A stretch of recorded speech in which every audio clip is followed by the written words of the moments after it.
Let's talk about female hormones. Every month, usually about the same time, a few eggs kind of are chosen from thousands of eggs to kind of walk this plank where the brain then signals estrogen to work on those eggs as it prepares the eggs to go to the fallopian tube to wait for a sperm. This happens all the time. The eggs go, to the tube, wait. Whether there's sperm or not, it sits there. Eventually, it's discarded, and then the wall of the uterus breaks down, which is what eventually happens when a woman has her cycle. Fascinating. Now, as women start aging and start knocking on the door of 40 or going into the 40s, the body starts preparing to shut down production. So what does that mean? Now, instead of having the hypothalamus signal the ovaries to make estrogen, now the adrenals have to make estrogen during the transitionary period. Now, when that's happening, cortisol starts going up because, listen, everything's changing.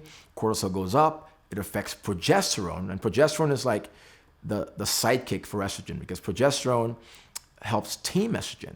So when progesterone goes down, adrenals start making estrogen. It affects cortisol. Progesterone starts declining. So the woman might start experiencing maybe tender breasts, maybe some spotting because progesterone is diminished. And then, of course, weight gain. Okay, weight gain happens during this whole time. And with that, because the ovaries are no longer making estrogen, it starts declining, then the woman will start experiencing hot flashes, night sweats, maybe some depression, mood swings. I mean, wow. As a man, I cannot even imagine, right? So this is what happens as a woman starts aging and becoming perimenopausal and getting ready for menopause. So what do we do? Our solution is just to support the woman on her way into menopause, and that might mean not giving her estrogen because, listen, the body is transitioning and having the adrenals make estrogen, so we don't want to interfere with that.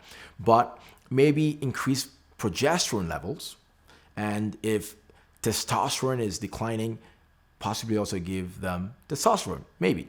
Just depends on other markers, right? What else is happening with cortisol? What's happening with the thyroid and gut health and her life?